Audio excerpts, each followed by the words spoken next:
Two, one.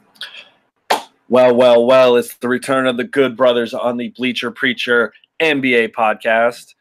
This is Jonathan here, and I got my good brother, good friend, the champ that runs the camp, Rob. What up, top guy? Fellow top guys at work once again. So the NBA, unnecessarily dramatic, always entertaining, our favorite sport to talk about, Rob. We haven't been able to discuss basketball now for quite a few weeks, and we got a lot to unpack. We got a lot to get through, so we're going to go right from the top rope. LeBron James and the Los Angeles Lakers.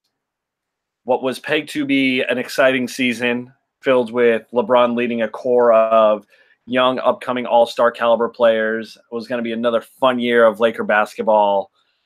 Has not been. LeBron goes out for a few weeks with an injured groin, and the Lakers seemingly collapse in his absence, falling to 10th place in the Western Conference. As it stands right now, the Lakers are not in a playoff spot, but as of today, LeBron James stated he is activating his playoff mode and to watch out. Rob. He's going to activate playoff mode, and he's going to get the Lakers to the playoffs, and then they're going to burn out. That's what I see happening. Sacramento, if Sacramento plays 500, I believe there's 28 games left in the season. Sacramento plays 500, goes 14-14. The Lakers need to go 17-10, 17-11, something like that, to get into the playoffs. Is that possible? Yeah, they did it. They just recently did it a couple months ago when LeBron was healthy and they were firing on all cylinders. They got up to fourth in the West, something like that. I think they can absolutely do it. But if Sacramento plays well and starts winning a ton of games, it's going to be hard for the Lakers to get in. If Sacramento wins, Sacramento goes 17-11, that means the Lakers would have to go like 20-8 to get into the playoffs. Doable, sure, but we don't know if LeBron's 100% healthy. There's the whole drama of Magic wanting to trade literally everything. And there's the passive aggressive LeBron that's always been there in Cleveland and Miami and Cleveland again. And it's always drama involving LeBron. So it's gonna be an exciting second half to see what the Lakers actually do. Would you call them missing the playoffs this year a disappointment, considering how much hope was put into this year? Yeah. I think it's going to be a wake-up call to LA fans. I know there were a ton of LA fans that were like, hey, look, this young core is good. This young core is going to be better. And we're adding LeBron. We're going to win the finals. That's the conclusion the Laker fans came up with, was that we were going to win the finals. So I think a wake-up call is what these LA fans are going to get, especially if they get the number 8 seed and they end up playing the Warriors and they get swept 4-0. They do play the Lakers. The Lakers play the Warriors really well. They match up really well with size and whatnot and skill. But playoff Golden State's a different animal, and that's going to be a clean 4-0 sweep if that happens. And I don't know if it's going to be a disappointment, but it's going to be more coming back down to earth for Laker fans. Well, I think we kind of outlined in the offseason that if LA wanted to actually make some damage, that the roster needed to change a little bit because they still lacked outside shooting. They didn't have the strongest bench to go off of. And they never really addressed any of those and tried to dump all these assets to try and bring in Anthony Davis and some other pieces, but it just never came to fruition. And now the Lakers are essentially stuck with the same team, but more injured. I know Lonzo's been in and out of the lineup, and he's been a decent piece.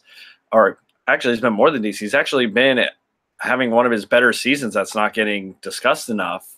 Same goes for Rajon Rondo as well. So they have some nice pieces in place, but they still don't have enough to even contend. They're still 5-7-5, or excuse me, the 8 teams that are in the playoffs before them are all in better shape than them, and that's not just speaking about their record, but how I feel about those teams going forward. Yeah, I think they're going to make a run because Lonzo made them a very good defensive team. Lonzo, I honestly would have voted for Lonzo to make a second team All-NBA.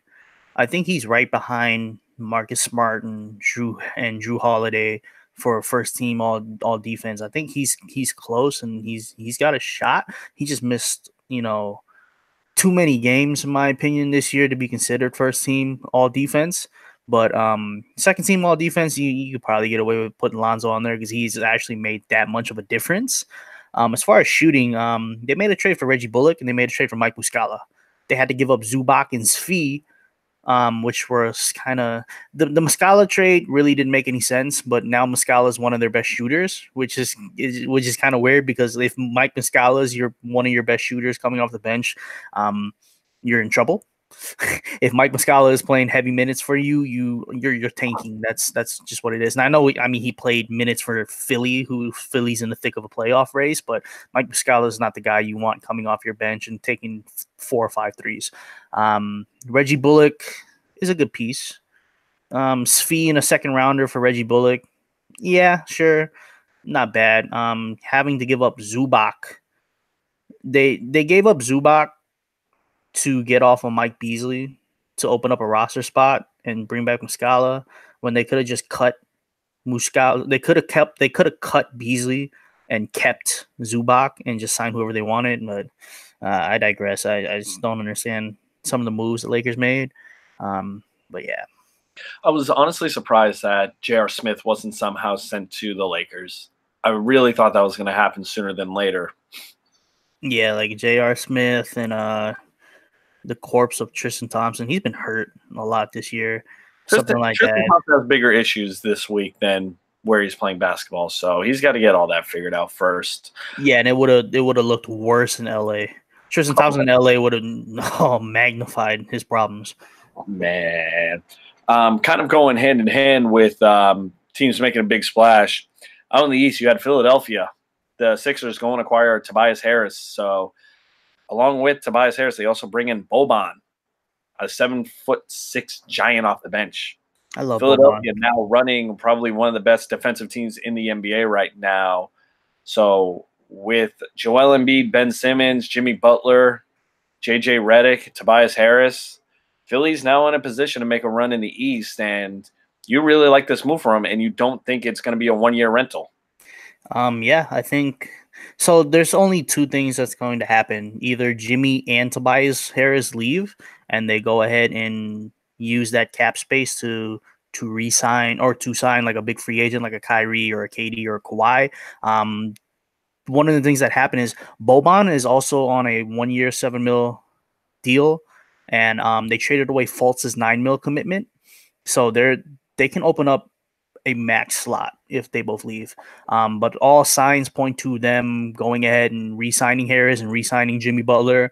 And, Embiid's already on the books and Simmons has 2 more years before he gets a big payday. So that's something that they could probably swallow. And by the time Harris and Jimmy Butler roll off, they'll only be in the luxury tax 2 years, which isn't really a big deal, especially to go ahead and chase championships. So that's something that Philly might have just made like a full Big Four team for the next possible years. It might cost them JJ Redick, unless JJ Redick takes a pay cut to come back next season, but we'll see. JJ Redick is also a free agent coming up. So they acquired James Ennis, acquired Jonathan Simmons, who's going to help. Mike Scott's going to help. Boban, TJ McConnell. They're Furkan. They're actually kind of deep off the bench. When the trade first happened, when the Jimmy Butler trade happened, they were really, really light. Then the Tobias Harris trade happened, and they were really, really light. But then Elton Brand made a couple of savvy moves, picking up James Ennis and picking up Jonathan Simmons to help him out. I think they're one of the most complete teams in the East. I think their calling card is going to be defense going forward, especially with a team like the Celtics or the Raptors that can put the ball in the basket pretty efficiently. So I would just look for Philadelphia to kind of get a little bit more cohesive down the stretch run here. I know they haven't been able to this year, but I don't think they've beaten the Celtics, and they have only beaten the Raptors once. And I believe they just played the Bucks. John a blank. I think they split with the Bucks. Giannis had a triple-double against Philadelphia.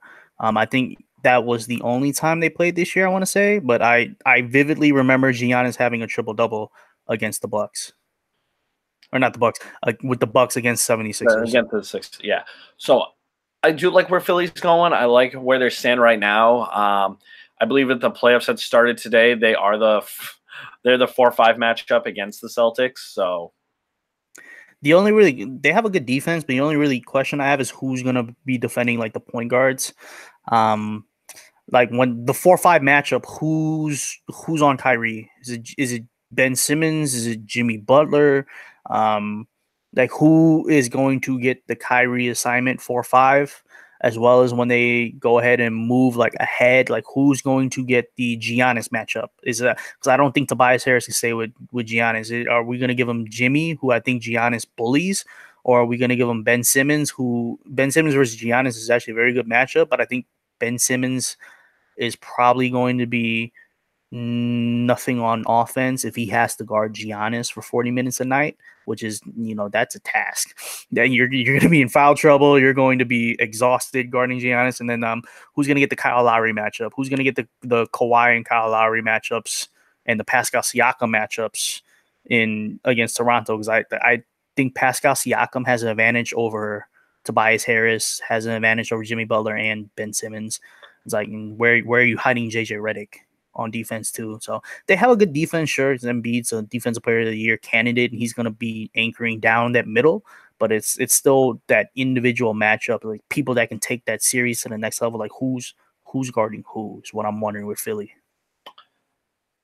And I think you had mentioned, I think it's going to be one of those defense has to turn to offense things. So Philly can't get into these 110, 120 range games. They're going to have to keep everything in the double digits. I think that's more within their realm of control. But to transition, you had mentioned the Raptors. They made a bit of a splash. They brought in Marc Gasol. I believe he's a big upgrade over Valanciunas.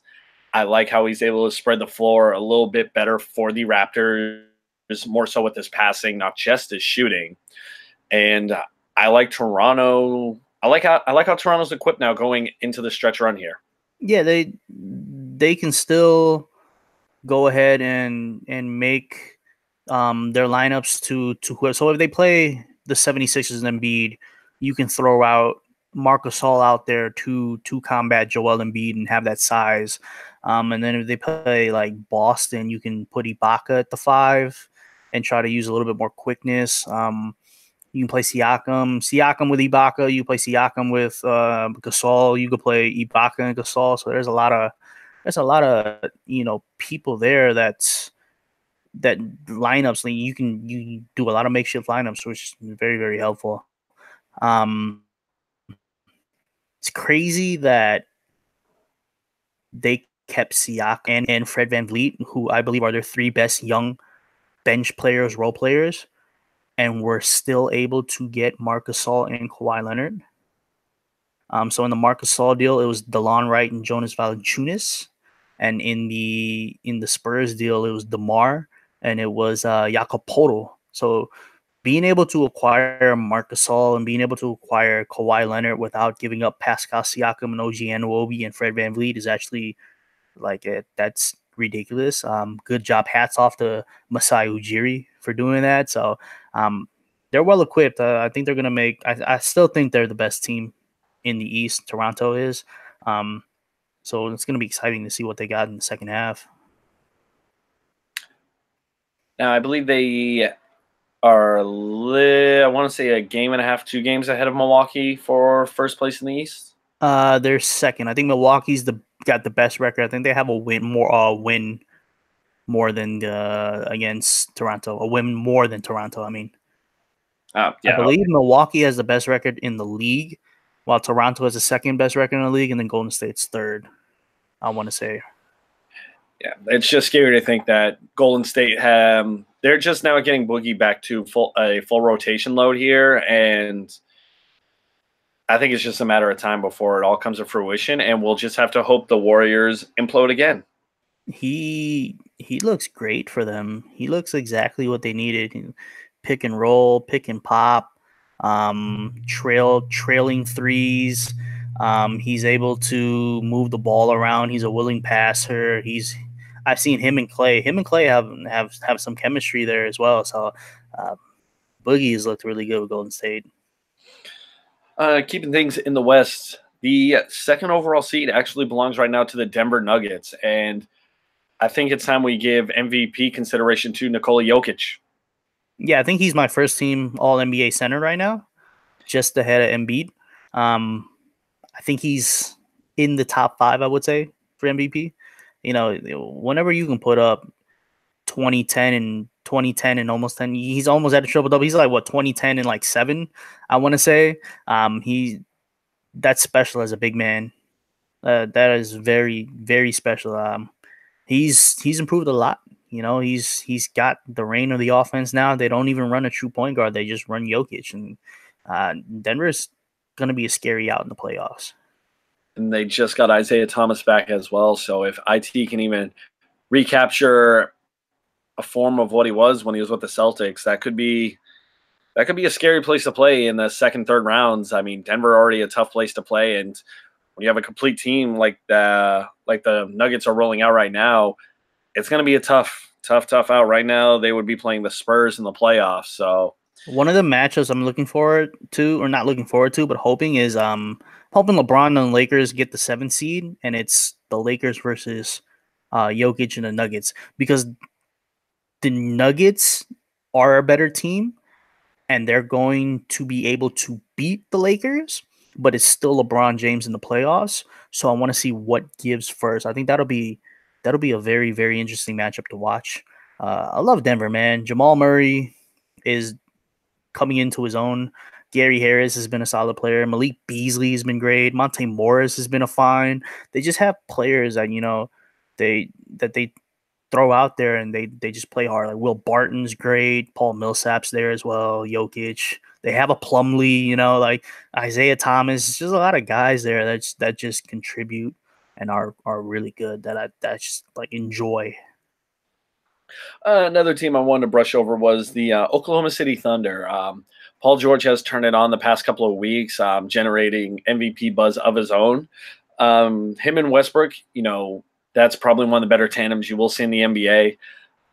They can be maddeningly inconsistent sometimes, and we've kind of seen them figure things out here a little bit down the stretch run. So they just did bring in Markieff Morris as well. So if they can get anything out of the other Morris twin, I think it's going to be another similar situation to where OKC, another tough place to play, a team that plays hard. I think they had a bad draw last year with the Jazz. So I think they'll be in a good position, I think, here come playoff time as well. Where do you have Paul George right now in the MVP race? Number 2. Who do you have number 1? James Harden. So you go Harden, PG, Giannis right now, 1, 2, 3? Yes. I think I go Giannis, Harden, PG, I think is my 1, 2, 3 right now. And the only reason I'm going with Harden right now is, yes, I know he has the point streak, and I know it's not always based upon stats, but I'm trying to imagine where the Rockets would be right now if it was just an average level shooting guard. I mean, we've detailed in prior episodes about how much the Rockets have struggled to get going this season, and now, had it not been for James Harden's heroics this year, we're talking about a team that probably is a bigger disappointment than the Lakers. Yeah, Capella's missed 15 games. He should be back this Thursday, tomorrow, against LA. So that'll be a welcome addition. I think Chris Paul's missed 15 games. They went out and they had to go sign Kenneth Faried from the scrap heap. They had to go get Austin Rivers in the scrap heap, you know, and they're contributing. Eric Gordon has forgotten how to shoot somehow. He's only at like 32% for the year from 3 when he's normally a 40% three-point shooter. So that's, you know, struggles there too. So I can see it with Harden. I still think Giannis is my front runner. Best player on the best team with the best record this season. And I know Harden has put up that crazy streak and he's kept Houston alive. But I still think that with 30 more games left in the season, Giannis is just going to keep going with that third. I don't see Harden continuing that streak. Do you think, even though it didn't count, it's in an exhibition game, do you think Giannis's alley-oop, I don't even know if you can call it alley-oop, his slam that he had in the All-Star game on a feed from Steph Curry, I don't think not only can no other NBA player do that in the league, but more so that might be what kind of, I don't want to say seals it, but I think that's going to stick in a lot of people's mind when it comes voting time, just based on his basketball abilities and, like you said, being the best player on the best team.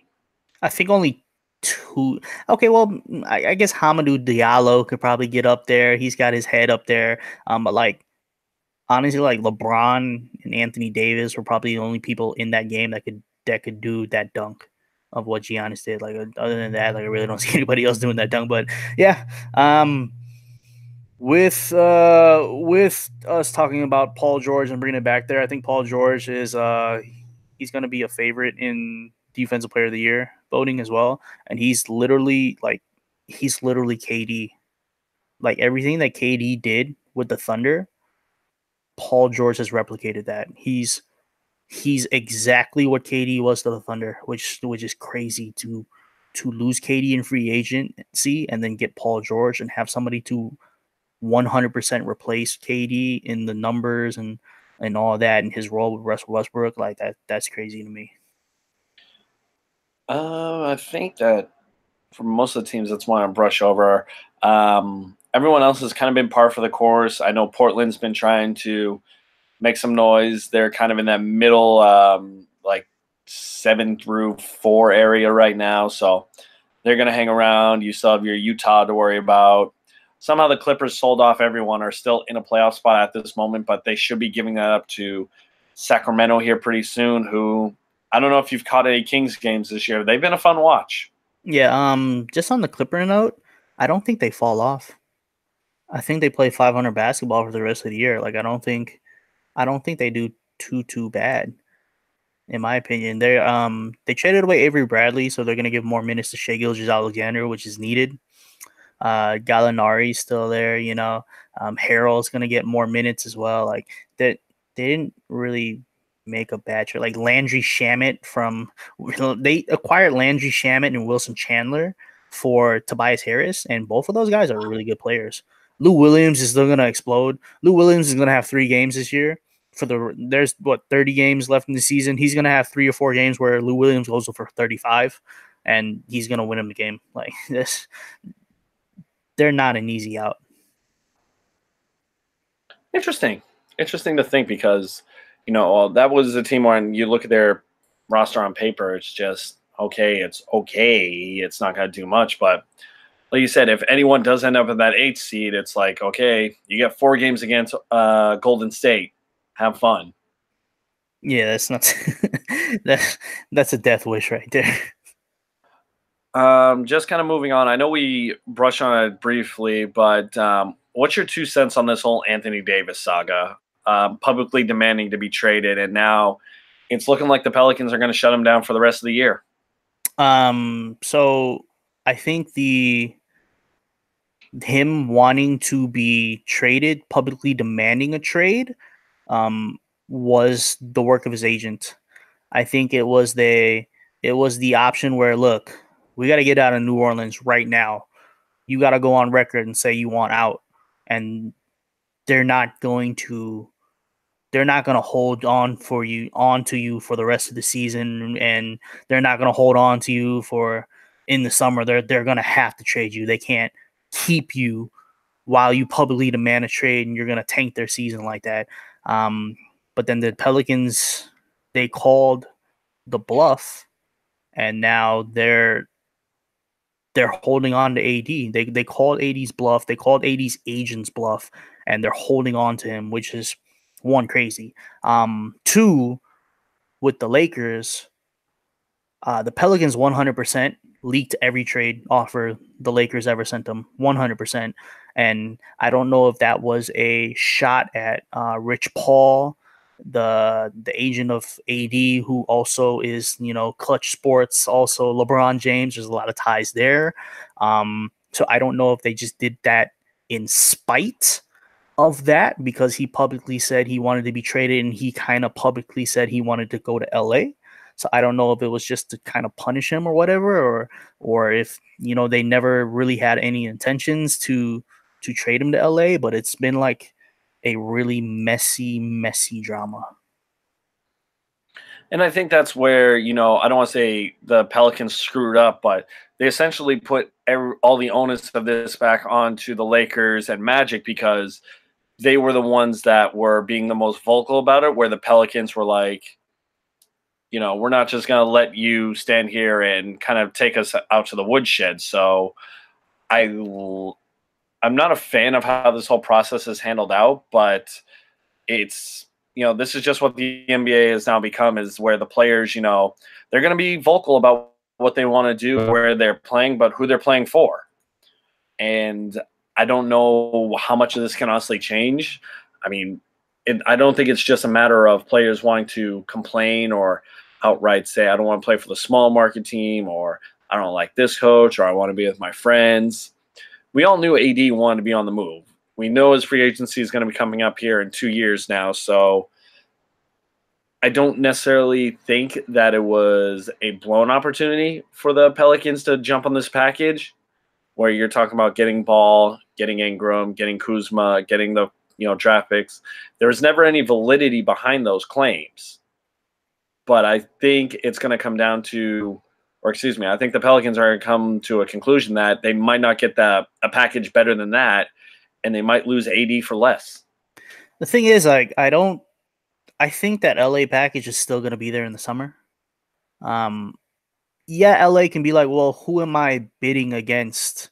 If Boston doesn't offer Jason Tatum, or if Boston doesn't, if they do offer Jason Tatum, but the package is lighter because Tatum's in the deal, and they go to, LA and say, look, we'll take your offer. And LA's like, well, hold on a minute, it's another 6 months later, blah, blah, blah. We don't want to give up everything or whatnot. Or, the Knicks can offer the number 1 pick. Well, if they get the number 1 pick, and there's a chance that they do get the number 1 overall pick, you can take potentially Zion Williamson and put him in New Orleans, where you can go ahead and jumpstart the rebuild automatically.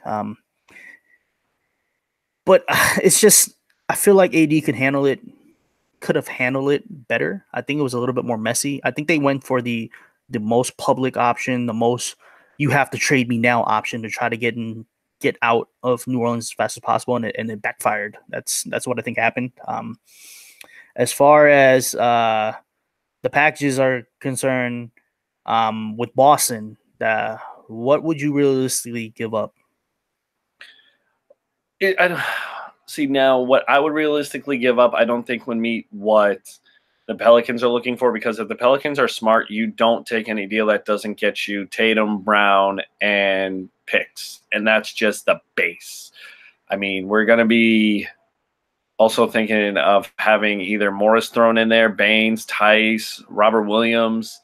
Ideally, I'm not a fan of the trade if it doesn't come along with the extension for Anthony Davis. I mean, you look at Danny H, who spent the past 5+ years collecting and sitting on assets and draft picks. This is the time to cash him in, and you've turned him into, pretty good young players in Jaylen Brown, in Jason Tatum, in Terry Rozier. You're able to bring in Kyrie Irving. There's a scenario where this all plays out, that you trade all those young guys for Anthony Davis, you don't get the extension, he walks in free agency, and then Kyrie walks in the offseason as well, and you're left with nothing. So with the Kyrie thing, once Kyrie is eligible to be a free agent, they can't trade for AD until Kyrie signs a new contract or they renounce Kyrie's rights. So from the way I would handle it, and I'm guessing that the way Boston would handle it, is like, hey, Kyrie, look, we're going to offer you the max. We have a trade on the table for AD. If you sign the max and you get on this new contract, we'll trade for AD in the next 5 minutes. We're going to pair you and AD for the next 5 years. And when you're AD and you say all you want to do is win, you want to be in a winning team, I think, in Boston with AD and Kyrie is a very, very good start, a very good, two-man group, especially with the Warriors. We don't know what's happening with the Warriors, a free agent. LeBron's going to be another year older. So would you rather go to LA, not this summer, but the summer after that, and pair with a 35-year-old LeBron? Or would you rather, for the next 5 years, pair with a 28-year-old Kyrie, and you and Kyrie for the next 5 years has, a chance to win a championship all 5 of those years. And I guess Gordon Hayward's still going to be there. We don't know who's going to be in the trade. So either Gordon Hayward's going to be there or Jaylen Brown's going to be there. That's a good number 3 got to go with you. And if it's Gordon Hayward and Gordon Hayward comes back to Utah, Gordon Hayward, which is another year removed from injury, that's one of the most solid 3s that you can have in the NBA. And Hayward, he's looked better in spurts. I expected him to take a while to get back to where he was before his injury. I know this year's kind of been, up and down as far as him putting it together on both ends, but I think by this time next year, he should be back to where he was. And for the Celtics' sake, I think you have to be patient with whatever offer you want to make, but not at the same time bankrupt yourself. Like you said, you can only make offers to a certain extent to involving both Kyrie and Anthony Davis. So, and I know AD's camp has said that he doesn't want to play in Boston or he's not going to sign an extension there. And then you have AD at All-Star Weekend straight up say, I never said things, or I never said Boston wasn't on my list. And it's all a bunch of he said, she said at this point. And, come July 1st, I think that's when this drama is actually going to, fully come together. Yeah, off-season is going to be fun to watch. Well, I think we got to do like a 24-hour live stream or something like that as soon as free agency hits. Like, whew, this will be a fun one. We should just do daily podcasts, like 15, 10 minutes of what happened today in the NBA. But here's the thing: we got to record them at 11 at night, so there's no and drop them as the episode is uploading. We gotta record them at midnight and then drop them at like 3 a.m. when everybody's asleep to be able to catch up. What other news and notes have we kind of brushed over? I love the Nets.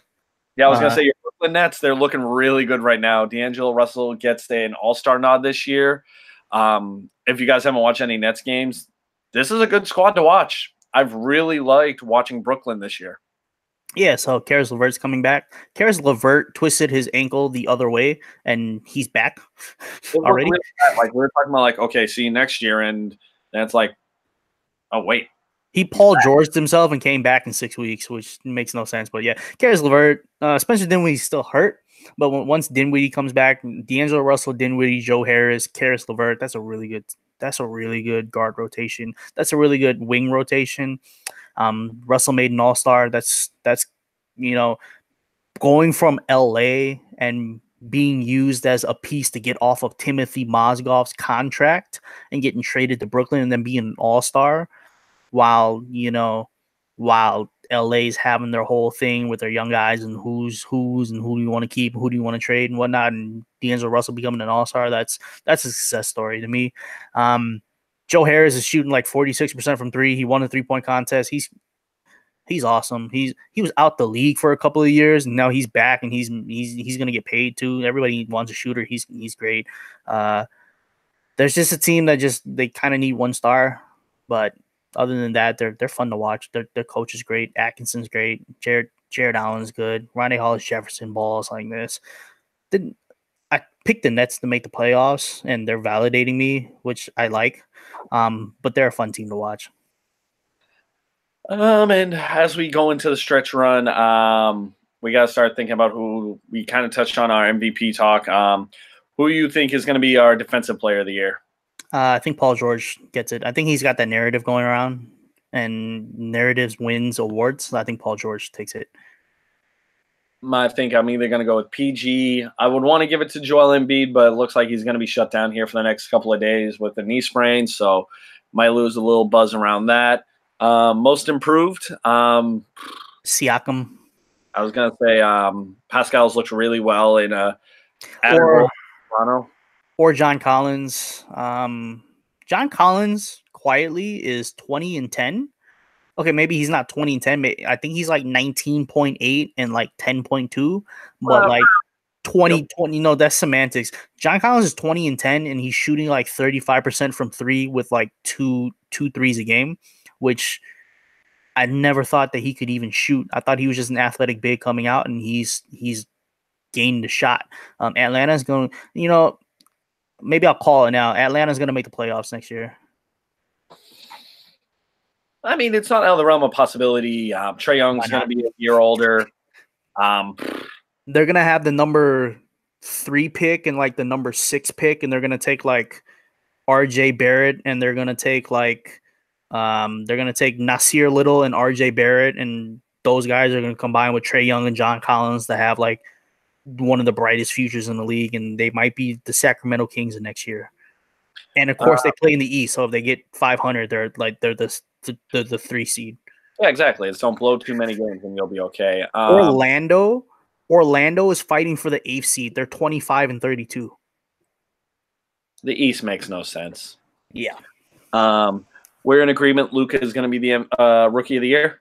Some sites are already paying that out. MyBookie.com has already paid out the rookie of the year. If you bet it on Luka, you already received your money. Wow. Yeah, I think if Luka Doncic, knock on wood, gets a season-ending injury tomorrow, I still think he wins rookie of the year. It's not like Joel Embiid, where Embiid was coming off of a couple of years of injuries and then missed half the season, and only played 40 games, and Brogdon won it. But I think Doncic has wrapped it up. I've been thoroughly impressed with Luka's play this year. Whether it be his little flashy passes or him hitting clutch outside shots, Luka's been a fun watch, and he's making the Hawks and Kings feel bad about passing and or trading him. Oh, also thank you for accepting the fantasy basketball trade. Me trading Pascal Siakam and Reggie Jackson for Luka Doncic. That is going to help me out. I've officially punted on fantasy basketball, and I just realized fantasy sports not my forte. You literally made the fantasy football finals. I fell ass backwards into the fantasy football finals after renouncing the sport all year, and I lose because of a defensive touchdown on Zeus's team because he started defense. Yeah, and that pretty much encapsulates everything I hate about fantasy. Like half of my roster was built up of free agent wire pickups, and I'm not going down this road again because I'm not ruining my mood. Siakam's like every time Kawhi sits, Siakam gets like a career high. Like that's where I think Siakam's like kind of grown is, not only playing in Kawhi Leonard's shadow, but he's almost played better, because of him. And, if Kawhi chooses to leave or stay, I think Toronto's going to be in a good spot with a nice young player. They'll also have a ton of cap room. You just got to convince somebody to pay the Canadian tax and put up with the cold. I heard good things about Toronto. Toronto is a beautiful city. People are nice. The women are gorgeous. Toronto's a beautiful city. They have a Tim Hortons. Timmy Hortons all over the place. Any leftover NBA thoughts you need to get out? How are the Pacers still the number 3 seed? I don't know. No say. That's all I got. The Bulls are making tanking they make tanking look fun. They're having these tough competitive losses or blowout losses. They traded for Otto Porter, and then Otto Porter became a good player somehow. They were like, hey, Otto Porter, go shoot, and Otto Porter stopped missing. So I don't know what happened. Like Otto Porter, his first game had 18, was 4 for 4 from 3, and then 3 days later he had a career high 37, and they won all the games. And I was like, hold on, we're trying to tank right now. What is going on? But yeah, I don't know. They traded for Otto Porter, and he decided to play better. I guess he, being stuck with John Wall and Bradley Beal, and now coming to a team where you get when you get 15 to 20 shots might make your world a little bit better. But speaking of John Wall, poor man tore his Achilles a couple of weeks ago, and he's on the Wizards payroll for the next 5 years for almost $40 million a year. That sucks for John Wall, but thankfully he got paid. Oh well. I mean, he got his money. That's even if he doesn't come back 100% and he's not a shell of himself, he's getting $200 million. So yeah, it kind of sucks that John Wall got hurt and whatnot, but at least he got paid and he's set for life. Yeah, it's hard to argue against that. It's just one of those another freak injuries where apparently he had an accident in his home, and it makes you wonder. Well, he had surgery on that leg because he was already out for the season and he hurt that leg, so he had surgery. So when you're hurt, and you just had surgery and you're overcompensating and whatnot, and just things happen. You just get hurt. Like that's when you get hurt, is when you're already hurt and you're overcompensating for an injury. You're just gonna hurt something else, and that's just what happened. Fair enough. Fair enough. We kind of already brushed over James Harden's point streak. What other unnecessarily dramatic things have happened? Kyrie not knowing how to be a leader in Boston. Man, if it Kyrie wasn't demanding for a trade to have his own team and then not knowing how to lead his own team. Kyrie Irving is a special kind of human being, and that's where I'm going to leave it at. Guy's a hell of a basketball player, but sometimes between the leadership things, the whole earth is flat, and he's got a lot going on in his head. And the possibility of him wanting to go play with the Knicks and play under James Dolan in that dysfunctional franchise, that's I don't know. Kyrie to the Lakers to reunite with LeBron. Kyrie, KD, and Zion Williamson to the Knicks. I've heard it all. The Knicks don't deserve that. The Knicks do not deserve Zion, KD, and Kyrie. They don't deserve that at all. I just don't think that's. I just don't think it's on the realm of possibility, because I think KD takes his basketball prowess too seriously to where he'll go play for the Knicks. And Fizdale's a decent coach, but ownership has shown no willingness to have any form of structure there. But so if you look at it from KD, though, so KD has 2 final MVPs, 2 finals, 2 championships, 2 finals MVPs. He's got 2 all-star MVPs and a regular season MVP. He's one of like 5 players to do that. It's like Jordan, Hakeem, and like Shaq and Kobe. And him. I think those are like the only like 5 to 6 guys. Oh, Kareem and Magic. I think Bird's got 3 MVPs. He won 3 in a row. Did Bird win an all-star MVP? That might be what he's missing. I'm not sure. I don't remember. Let me go check I know Magic and Michael have it. I know Hakeem has 1 finals MVP. I don't think he has 2. Let's see. Larry Bird is a 12-time NBA All-Star. He was named the league's MVP 3 consecutive times. Does not have an All-Star MVP. Yeah, so that's what you're missing. I think it's like Magic, Michael, Shaq, Kobe, and LeBron. Shaq, Kobe, LeBron, and KD. That's the list. I think like Bird's missing the All-Star MVP, and I think Hakeem only won 1 finals MVP, I want to say. No, Hakeem won 2 finals MVP. There was no way Hakeem didn't get the finals MVP for the back-to-back years. There was no way Hakeem didn't get that. I think Hakeem's on that list, I want to say. Did you hear this? Did you hear this shenanigans? Skip Bayless saying Hakeem Olajuwon was not better than Manu Ginobili. Let me list you off some statistics, right? Number 1 overall pick. We're gonna have what happened. Your face is agapped. I feel like breaking news just hit. What happened? Hold on. Multitasking. That's all I gotta say. Okay, never. All right. So Hakeem, number 1 overall pick, defensive player of the year, career 3 blocks a game. The sort of defensive player of the years were warranted. MVP, 2 finals MVPs, 2 championships. I mean, he outdueled Shaq in the finals. He outdueled Patrick Ewing in the finals. He outdueled David Robinson in the Western Conference Finals. Like, what do you want more? When Jordan retired, the best player in the league was Hakeem.